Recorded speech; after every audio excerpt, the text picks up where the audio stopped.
Hello. A while ago, quite a while ago, I started doing Sun Through the Houses on YouTube, and I was going to do um, like examples of it on Patreon page, but I haven't had time, and it's just been quite a crazy year for me this year. In fact, I've found the whole of this period since the whole mad virus thing has happened. I found it really strange.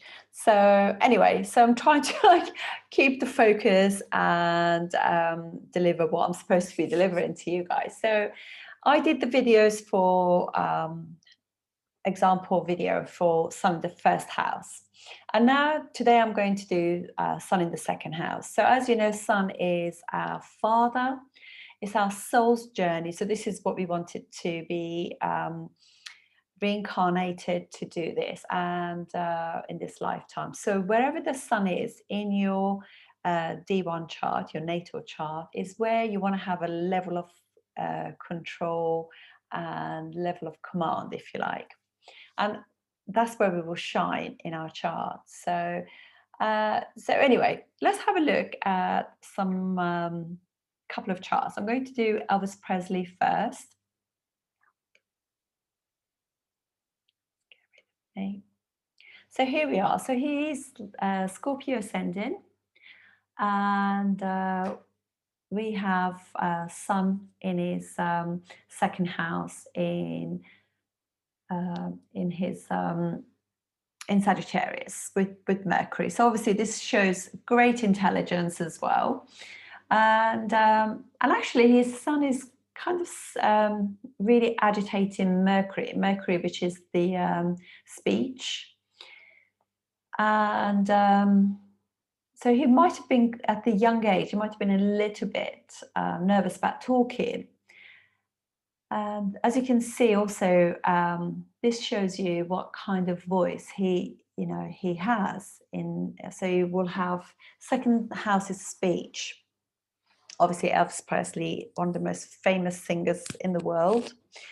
And it's in Sagittarius. Sagittarius is like a spiritual, religious sign as well. So he probably, and I do believe I've seen some videos about him where he shows like he really loved gospel, all those kind of very bluesy songs where so he was very much into black music for his time, and he did do a lot of covers of all these gospel singers and church lovers,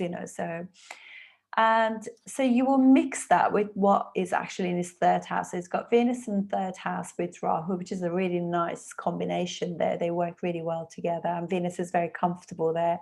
So that kind of, and you can see the blending them together. So he definitely had their beautiful voice because there are two benefics affecting those two houses.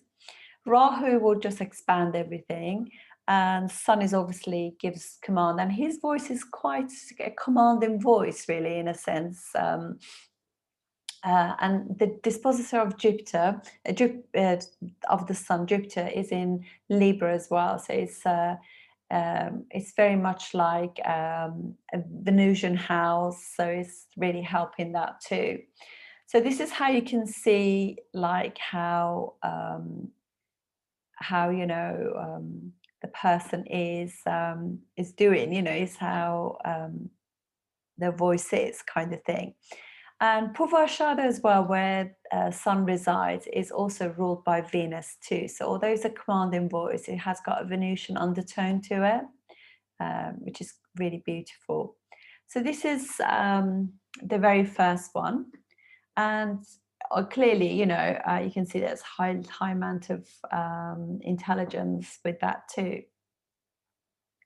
And because the dispositor of Sun will be his 10th house ruler, and 11th house ruler Mercury in the second house. The 11th house ruler in the second house is a massive Dana Yoga, and 11th house ruler with the 10th house ruler in the second house as well. So just multiple things happening there. Very nice. And so let's have a look at Alan Turing now. So Alan Turing was key to the whole World War II and the computer system that they used in order to kind of tap into the enemy's, intelligence. So he is a Taurus ascendant. So the first house ruler, Venus, is in the second house. So, and it's also in Gemini. So Gemini is all about communication. It's a third natural house of the zodiac anyway. So, and Venus rules Taurus, which is the natural second house of the zodiac. So we can say, just by the sheer fact that Mercury is there and Venus is there, this person must have had a very sweet voice, even though he's not a singer or anything. This is completely to do with information and computers and intelligence, really. That's all. So, and he also has Sun there too. And these are all kind of indications that he was very much like to do with communications and self-expression through what would be technology. Really, second Gemini is kind of to do with technology too, and the 11th house ruler, which is 11th house is co-ruled by Rahu, which is the natural house for technology. It rules Shatabisha, which is, because Rahu co-rules it with Saturn.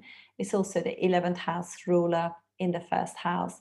So it just means that this person is very technologically minded as well. So, so you can see that he probably did have a very commanding but kind of nice undertones, friendly voice, probably quite his speech would have been quite sort of gentle, but very precise because of the nature of, Gemini, and also Sun and Mercury are both in Rahu nakshatras. So they are very much to do with what you call like innovation, things like that as well. So it brings like Rahu into that, into Gemini. So very much you can see that. So that's how you can see his Sun there as well. And I think that's about it really. So I'll do other videos as well to actually show how you can see it. So when you have Sun in the second house, they want to make money. Their family is very important to them, and also they have family values that are very close to their heart, because second house is naturally ruled by Venus, which is Taurus. So these are the people that if they have money, they share it with their family. They save money so they can help their family. And I think if you remember, Elvis was very close to his mum, and that was the biggest thing for him when his mother passed away. But he bought his mum and dad a property, and so they are very, very close to their family, and they literally pleases their soul to be doing things for the close family and friends as well, because second house can also be very close friends, which are also like your family. Right, that's it, folks, and I'll see you soon. Thank you.